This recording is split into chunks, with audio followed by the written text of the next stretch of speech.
It's Talk Erie and the Joel Natale Show. We're live from our Kingdom Financial Group studio here at 5th and State. Also live on Facebook and on YouTube, where we have the crucial conversations that Erie needs. And today we're talking about the Site Center of Northwestern Pennsylvania. And with us here is Linda Moore. She's the Executive Director. Shannon Wohlford. She's the Director of Marketing and Annual Fund. Ladies, thanks so much for joining us. Appreciate it. Thank you for having us. This is fun. Oh, we are going to have a blast today, believe me or not. I'll tell you, it wasn't fun getting here with all the construction. Exactly. But we made it. We made it. You definitely made it. All right, so, tell us a little bit about your stories. Let's start with you, Linda.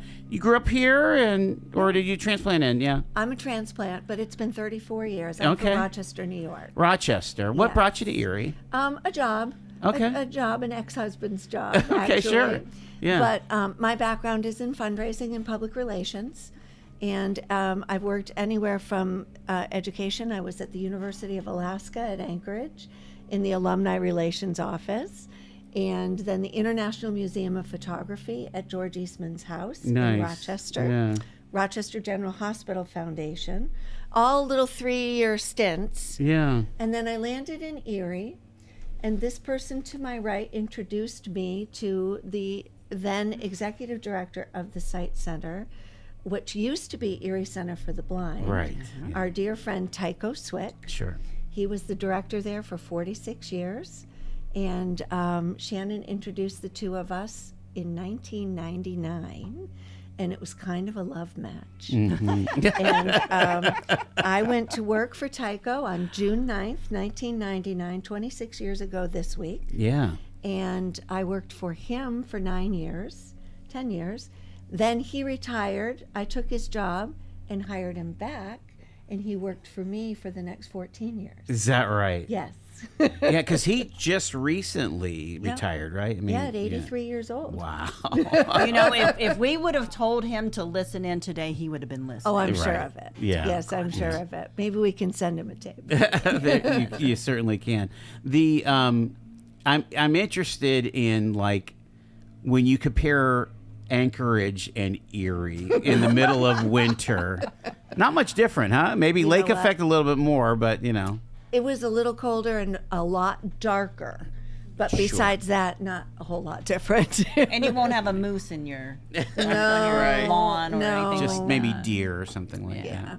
How about you, Shannon? Come up here or not? I am originally from Virginia. Virginia. And I came to Erie with my husband, who works at the Times News, photographer. And I've been here ever since, but in the nonprofit realm since I came.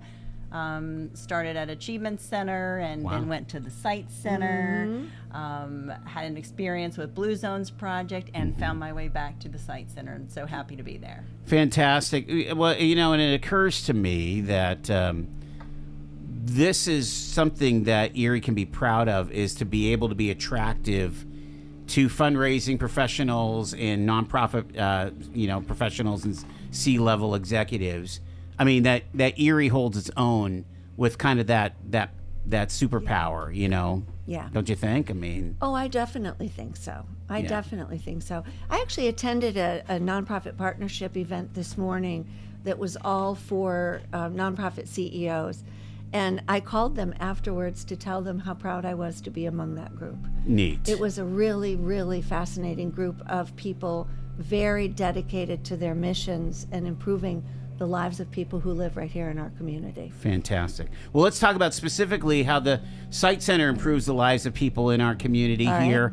And I'm coming in with a bias of saying maybe now more than ever, the state of chronic disease is creating issues that the Site Center is having to bring value to.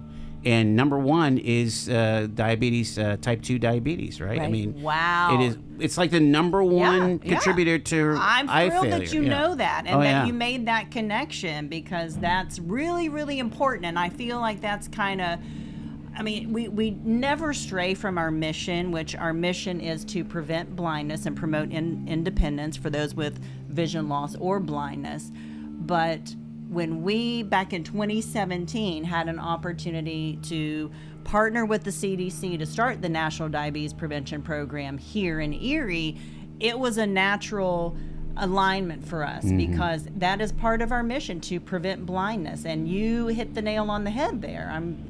Well, I mean, because people think, okay, this is a genetic thing or something that happens at birth, and yes, it does.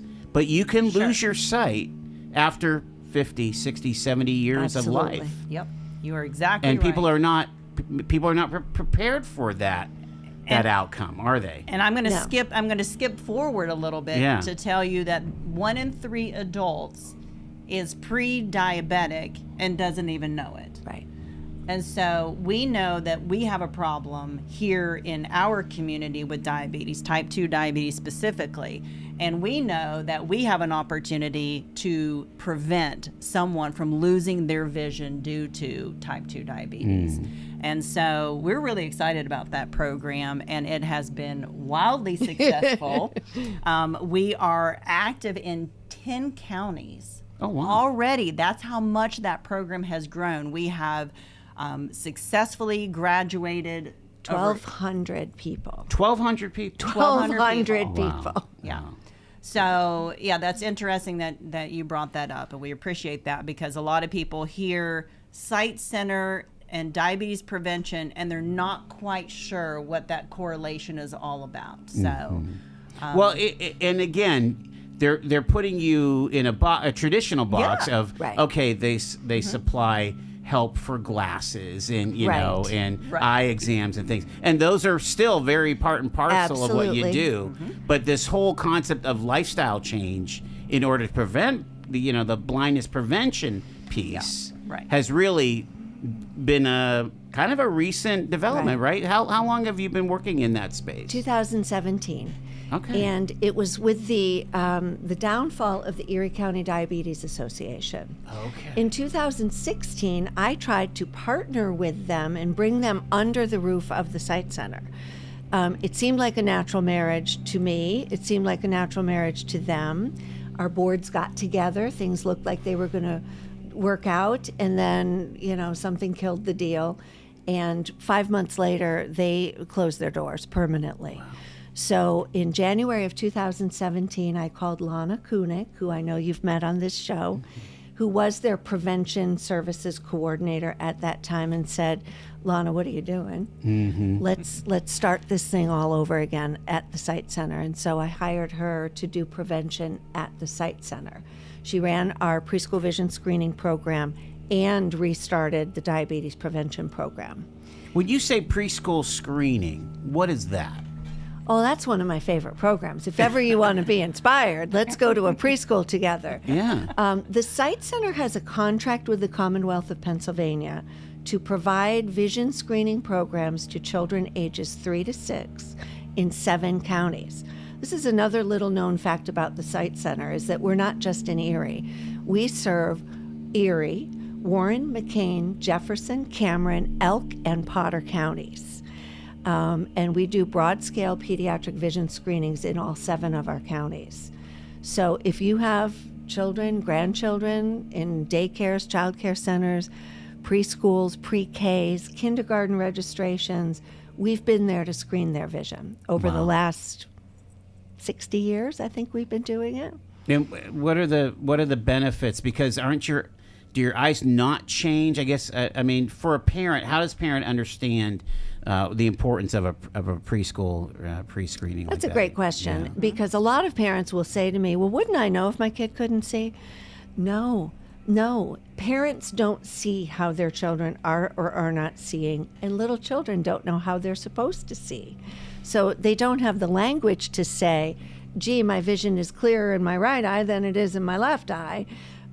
So we have to screen them, and we use specialty equipment that actually does a very quick instant exam of the retina, and we can get a good reading on what their visual acuity is, how the 2 eyes are working together, which is called binocularity. If you think about a pair of binoculars, our eyes work very similarly. They need to be focused, and working together as a pair in order to work appropriately. You know, the other thing that a lot of people don't know about children's vision is that we're not born with a full set of visual skills. Those develop over the first 6 or 7 years of life. An infant at birth can only see 14 to 17 inches, which coincidentally is about the distance from a caregiver's elbow to that caregiver's eyes. Mm-hmm. And that's what an infant is designed to focus on. As we grow and develop, that distance vision increases. Wow. There is such a thing as, oh boy, let's not get into the weeds about this, Linda.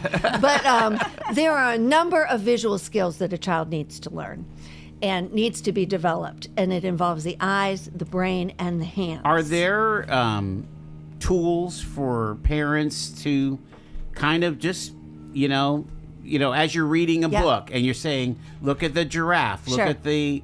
I mean, is that part of this, or are there things you can download? Things that a parent can do with their child is play with them. Okay.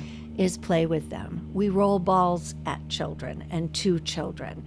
It's a thing that develops with when we're looking close, we look far, we look mid-distance, we look far, we look close. Playing outdoors is one of the best ways to develop a child's visual skills. So it's actual therapeutic. It is. When you're playing, yes, and you're teaching them how to catch a ball or bounce a ball. Handing a toddler anything with a screen is the worst thing you can do for developing their vision. You don't hand a toddler a telephone or an iPad or anything with a screen, and that may be very unpopular to your listeners, but it's the truth. Mm-hmm. Children need to be playing on their feet at movement speed with toys, with other children, with other adults, not looking at a screen. And they're developing eye skills that as is they correct. do that. I never knew this. Yes. Yeah, again, you think about fine motor skills, gross motor skills, and yes. so on. But yeah, you're pulling the eye in on all that. Right. Yeah. Right. And I think that's why the preschool vision screening part of the work that we do is so critical, because we serve the whole gamut of ages right. and visual impairments. So when we start with prevention, and we mentioned diabetes prevention, but preschool vision screening across 7 counties, I mean, that's how many kids are screened a year? A few thousand. Yeah, almost 2,000 kids.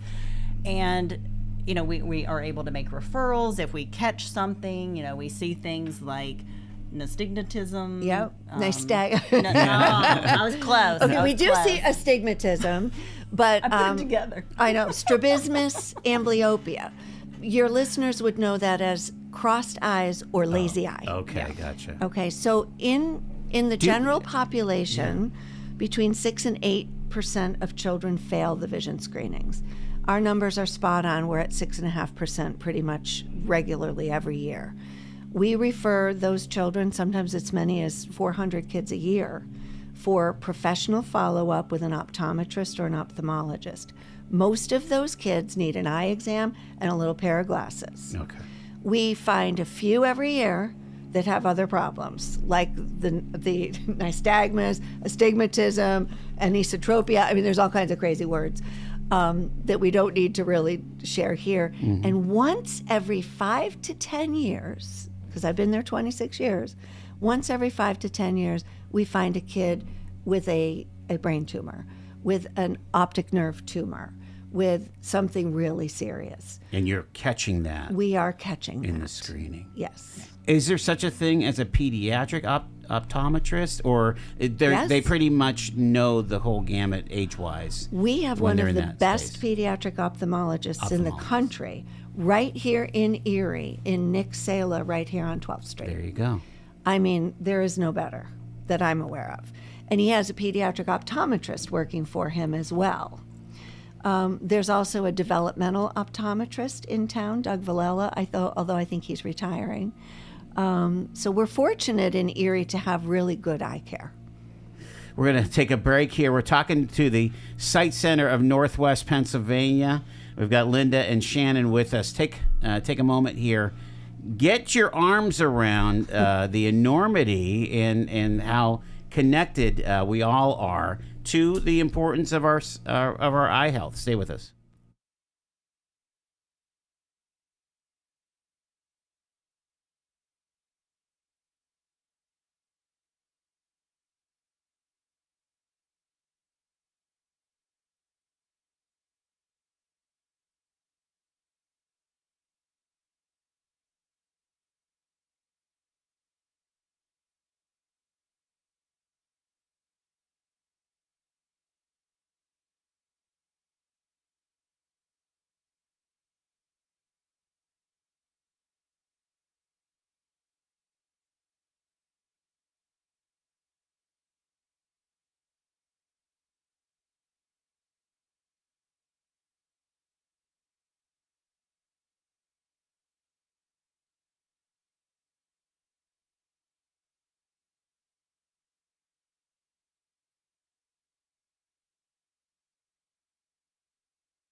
It's Talk Erie of the Joel Natale Show. Concerned about eye health. Well, a lot of people are. 1 in 10 adults over 65 are living with some form of vision loss. Thousands of neighbors navigating the world with a limited eye thing. You know, for me right now, it's like I don't want to drive at night. It just gets worse as you get older. You know. Mm-hmm. Driving at night. It's like, you know, I'd rather not. You know, Joel. Here we go. Yes, Doc. We hear this a lot. Right. That, well, you know, it's just a normal part of aging. And the truth of the matter is that it is not. It is a function of diet and lifestyle more often than anything else. Okay, expand. Nutrition is very closely connected to your eyesight and the health of your eyeballs. And the better your nutrition, the longer your eyes stay healthy and functional. Yeah, I mean, any kind of metabolic syndrome is putting stress on those capillaries, right? I mean, right. That's right. As we get right to the physiology Very definitely. of it all. You know. So the retina, if you picture, I love doing this. If you picture your eyeball like a big empty gumball, on the back of that gumball is a very thin tissue called the retina. But that very thin tissue, if you were to look at it with the naked eye, it's thinner than a single-ply piece of toilet paper. But it's actually made up of 10 layers. Oh, wow. Very, very, very thin layers. One of the more important layers is called the epithelial layer. And I think I've got that word right. And you can thicken and strengthen that epithelial layer within 120 days of dietary changes, visibly. That layer is what rips, tears.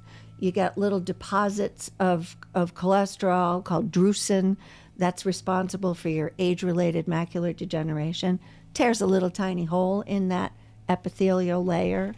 Well, the thicker and stronger and healthier those layers are, the longer they withstand the onslaught of environmental factors that we're all up against. We can't really change the quality of our air or some of those other things, but we can strengthen our eye's ability to withstand them.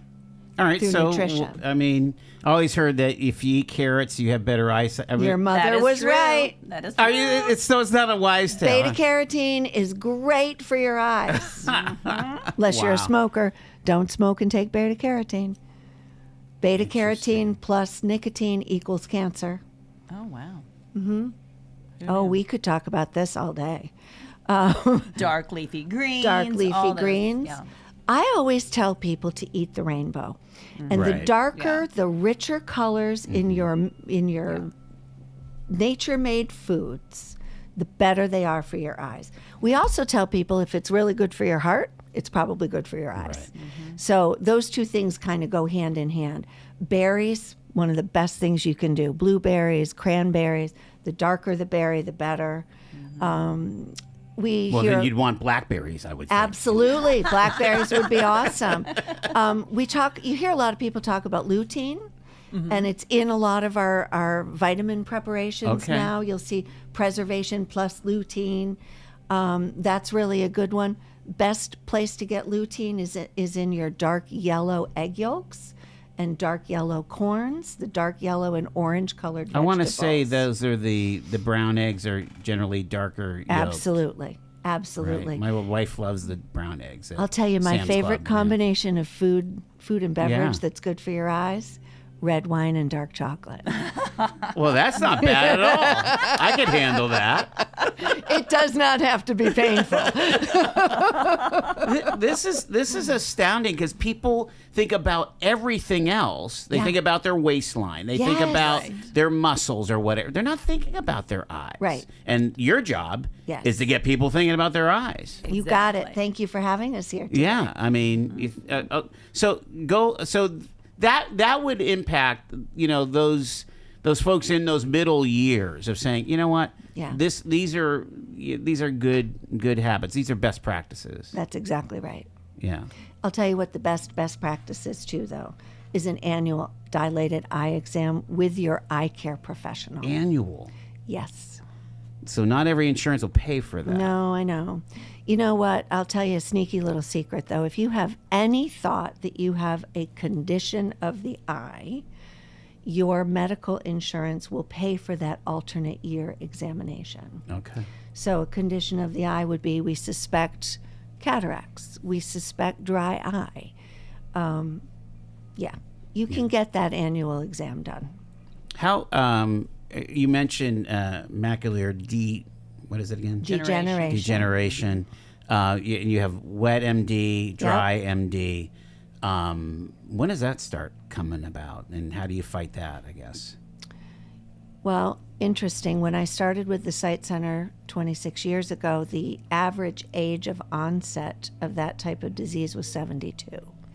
And in the 26 years, that has changed to 62. So 10 years. 10 years different. Stand by. We're going to continue this conversation. It's fascinating stuff. Learning a lot here with the Sight Center of Northwest Pennsylvania. Stay with us. News is next.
to share your story. Talk Erie and the Joel Natale Show.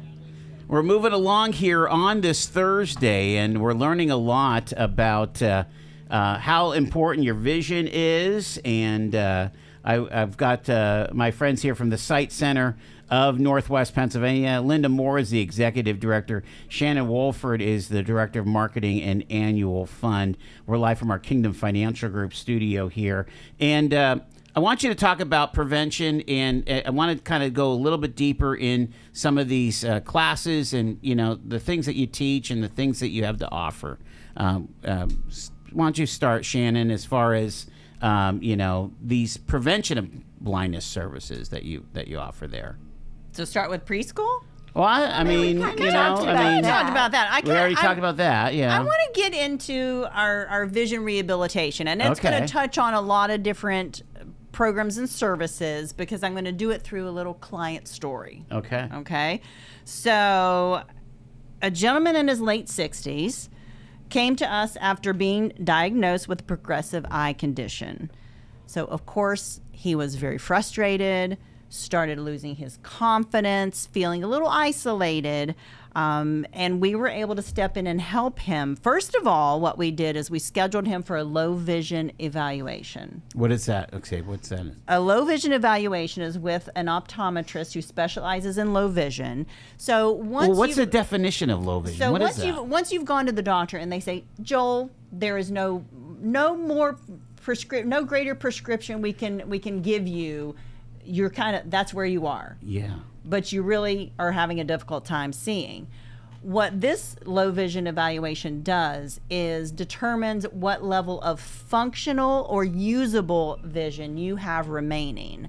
So even individuals who are considered blind often still have some tiny bit of vision. We just have to find it and then teach you how to use it. Okay. So that's exactly what we did for this gentleman. So we go through the examination, we find what functional vision remains, and then we're able to work with a case manager and others and an occupational therapist.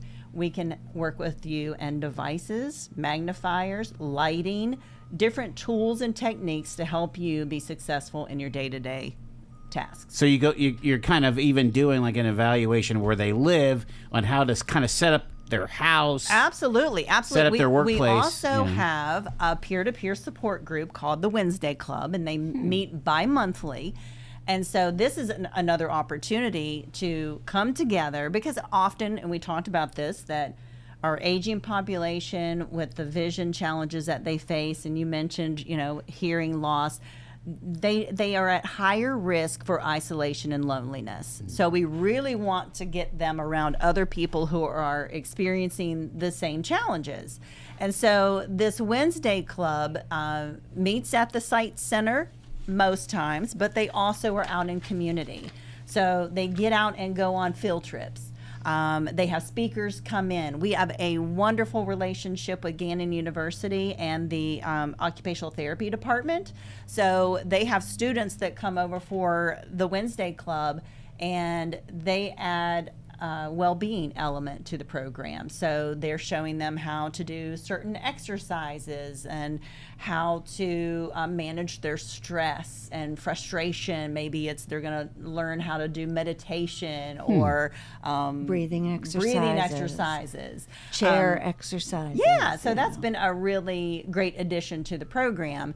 But one thing that they do is just have that opportunity to exchange ideas. And, this is what's working for me. This is how I approach this. And there's a lot of conversation. They're a very chatty group. And the building is all abuzz on a Wednesday when they're coming in. So that's been a really powerful resource for a lot of our clients. In addition, going back to this story of this gentleman, so he realized, well, how am I going to get to my doctor's appointments? I can't drive anymore. And so we offer transportation services. Do you really? Yes, wow. Yes. And it is amazing because it is so much more than just a drive. It is a driver that really comes and helps you, the client, get out of your home, get into the vehicle, go to the doctor's appointment, make sure you have what you need, make sure you understand the information you're taking with you. If you get prescriptions, we'll run you by the pharmacy. You need to get groceries, we'll stop at the grocery store and help you get those things back into the home. So it's really an all-inclusive service, and what we've heard from clients is your drivers are amazing. They become like the light in my day, because I know I'm going to be seeing someone, I'm having conversation, we're enjoying talking and listening to the radio together, and as we go from place to place. Right. So, and again, we're doing that across 7 counties. So you think about the trip that we have in Erie might be a 15-mile trip. That same kind of taking someone to a doctor's office or grocery store and back home could be 150 miles in Cameron County. Right. Yes. So it's very gosh. different, but very, very vital to maintaining their independence and having individuals feel like I still have a good quality of life because I'm out and about, I'm doing the things that I would normally be doing, and again, that peer support group has been an amazing resource. It makes me have to ask, how does this all get paid for? I knew he was going to go there. I was really afraid you were going to go Go there. ahead. I'm going to say one more thing about our drivers, Yeah. because they are so special to the agency and the people we serve. They're like a group of angels. It's amazing to That's me very cool. the way people love them and the way they care for our clients. One other thing that we need to talk about, which is unfortunate with people losing their vision and people who are blind, is food insecurity. Really? And yes, it is much more rampant in people who don't get out. They're underemployed, unemployed. Money is tight. And so one of the things that our drivers do is check the cupboards, check the refrigerator and the freezer. Make sure we're not eating spoiled food. Make sure that they are properly stocked to properly nourish themselves. And if they're not, we have a great relationship with the food bank, with Second Harvest, with all the local food banks, and we make really good use of those food banks to make sure that our clients are properly fed. And so that's just another way that our drivers are so much more than drivers. Sure. And then we also teach the life skills that go along with feeding yourself properly. So you come to the Wednesday Club and we line up the George Foreman grills and everybody learns how to cook a chicken breast safely without having to necessarily turn on the gas stove. So this is another service that we offer, is life skills and cooking and personal hygiene and the things that people need to know to stay healthy and well in their own home. Okay, so how does it all get paid for? Good question, Joel. Interesting, because Shannon and I were working on our fundraising budget today, Right. and we were asking ourselves, how are we going to pay for all of this? We are an 87-year-old agency, which is a blessing and a curse. But the biggest blessing of it is in years past, we had board members who had the foresight that when somebody died and left their estate to us, they invested it prudently. We have some very significant investments that we use to spin off a little spending money every single month. We are also funded, as I mentioned before, by a Commonwealth contract, a set of contracts with the Commonwealth. Kind of a fee for service kind of thing. Yep. Here's the interesting part about those contracts. They were signed in 1974, and they had the exact same dollar amount in 1974 as they had 1 year ago in 2024. Wow.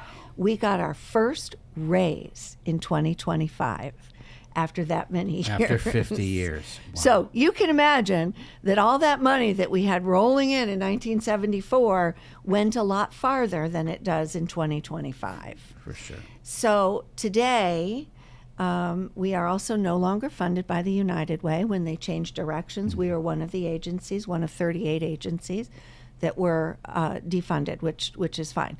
So we do a lot of fundraising.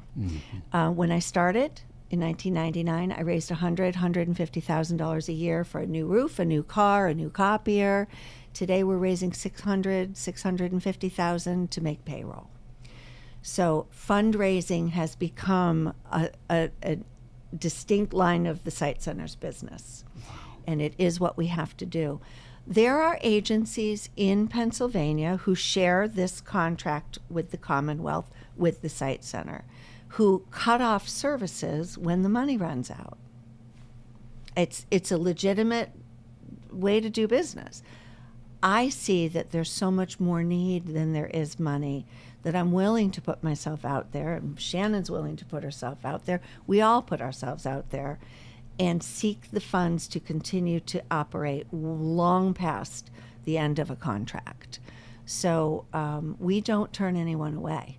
We just keep raising money, and we make it work. We pull it together. Every year it's a struggle. I would say every year it's a bigger struggle. Right. But we continue to fight the good fight rather than turn anyone away. One of the big signature fundraisers is the Save an Eye football, the All-Star game. Yes, right? it is. Talk about that. Yeah. That's right. Oh, we're so excited. Yeah, we have been inundated with the Save an Eye football stuff and so forth. I mean, anyway, the game is just around the corner. Friday, June 27th. Kickoff is at 7 p.m. We're going to be out at Harbor Creek High School at the stadium there. And a couple new things. We're having some food trucks come out. So come early. They're going to be ready to serve great food to you starting at 4 o'clock. It's just going to be a great time. We are really, really excited about that. We have 4 cheerleading squads. Nice. We've got a marching band. Just lots We happening. really want this community to know that this is the second oldest high school all-star charity football game in the country. Yep. The oldest one is in Lancaster, PA, run by their Lions clubs. And so we have toughed it out for 87 years. It's a family-friendly event. We're trying to really increase that family-friendly nature to the event with the food trucks, by taking it out on the road or maybe out into the counties. Lots of parking out there in Harbor. Yeah. There's more Yes, parking. plenty of It's really parking. well lit. We love the stadium. Sure. I mean, that is historically the site of the Save an Eye football game. For And sure. there are those purists who want it to stay at the stadium. And it will go back to the stadium at some point. It really will. But we're trying to spread it around a little bit too into the counties. And the parking and the light and all of that is kind of important to get more families involved in this year's game. Yeah. So again, that's the 27th. 27th, and you can get tickets online. You can to get that code for the online store. You can either check out Site Center on Facebook or the Erie Lions Club. Stop in your country fairs. They are selling the tickets now, and then of course we will be selling tickets at the door. Terrific. How important is Erie Gives to the Site Center? So important. Great question. So important. Erie Gives Day, I mean, not only is it an amazing event that really highlights how strong our community is when we talk about the nonprofits, over 500 nonprofits here in Erie that participate in that day of giving. So, of course, when you have an opportunity like that, we want to take advantage of it. But for us, in addition to the dollars that it raises, it's an opportunity for us to generate awareness, you know, just like being on this show today and, Sure. and having these conversations and you were kind of surprised and shocked at some of the information. And we really just want people to know us before they need us. We like to say that. We say it all the because- time. I'm going to get a and- T-shirt. Yeah, and should, I think it's yeah. really important because when you start to have an issue with your vision, and let's say you go to your eye doctor, well, hopefully they're going to say, hey, check out the Site Center. Right. But if you're not going to your doctor, you may not know who to turn to. I had the opportunity just the other week at Wednesday Club to meet a woman that was attending, and she said, the reason I'm here is because of this lady right here sitting beside of me. She invited me to come to Wednesday Club because I started having some vision issues. And so it's word of mouth through a lot of our programs. Someone comes to us, they have a wonderful experience, and they're out talking about how good they had, you know, the experience was for them. So Erie Gives is just one more of those opportunities for us to talk about our mission, to talk about the individuals we serve and how we do our work. And that's just, again, an opportunity to have that broader reach. Right. Yeah. Right. And so it's kind of a big deal. It is a big And it's deal. a great way as for we- just somebody to drop Yes. even a small $25 For gift. sure, you for know? Everyone can be a philanthropist on Erie Gives Yeah, Day. exactly. That was the Right. original intention behind Erie Gives Day. I happen to know the gentleman who started it at the Erie Community Foundation. I am married to him. And he learned about it through the Pittsburgh Foundation. Right. And brought it here to Erie, and it's been wildly successful. It's a great opportunity for everyone to be a philanthropist. I love that we still have a growing Erie Gives Day, and I don't think Pittsburgh's still doing their I don't online know. giving deal. I don't think they know are. about that. Really? Wow. Yeah. That's something. We've heard that, there's a point of no return, and then people start getting diminishing return. Oh, that is wow. not the case in Oh, Erie, not here, Pennsylvania. no. Yeah, In fact, thankfully. we kind of have that competitive spirit about Every year it gets Yeah. better. In fact, for us, it's every year has gotten better. We calculate the number of donors, the number of gifts, and the average gift. And every single year since we started, we've gone up in both of those numbers. We've gotten a little bit larger average gift and a much bigger pool of donors. That's true. I want to take these last 2-3 minutes and really kind of lay the table, if you will, Yep. for how important it is for people to not neglect their eye health. And again, you have some vision facts and some best practices. So go. Yeah. What do you think? I mean, Well- we have this aging population, right? I mean, Yeah. we're just getting older. Right. Absolutely. So your eye exam is the best prevention. Annually. Annual eye exam. Diet and nutrition and lifestyle. Next best prevention. Absolutely next best prevention. And don't think that you can't do it because you're not going to eat a bushel of blackberries. It only takes a handful. Yeah. So nutrition is within our reach to improve the health of our eyes. What about these pills and vitamins? Is there anything to them? There absolutely is. Okay. They are the result of a huge longitudinal national study, and then an actual second study. It was called AREDS, Age-Related Eye Diseases Study. And they proved conclusively that nutrition, dietary supplementation can help improve and extend the life of your eyes. Wow. Yeah, we recommend them. Okay. We recommend them, and I'm I trying to think remember what the one that's on TV all the time. Preservision. Preservision, That's yeah. one of them. I don't know. There's all kinds Yeah. of them. Ocuvite. Yeah. Yeah. Centrum Silver Plus Vision. Those are all really, really actually beneficial. Okay. But in the event that someone is diagnosed with a severe vision loss, hit it, Shannon.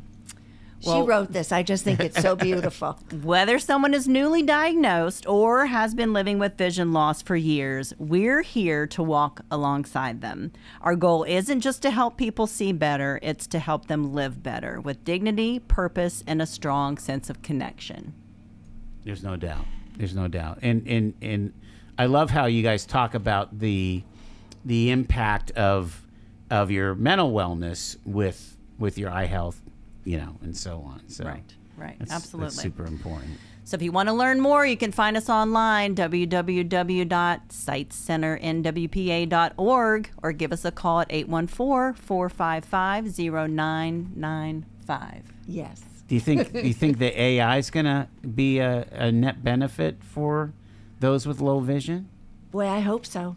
You think that? Yeah, it probably will help on the therapies, Yeah. and best practices, but also could help, for that person to just navigate life better through. We've already got some really cool devices Yeah. that are, on the horizon to help people that will read your mail for my. you, and you can walk through the grocery store wearing a thing on here or mounted on your glasses, and it will tell you what you're seeing and what Holy you're looking moly. at.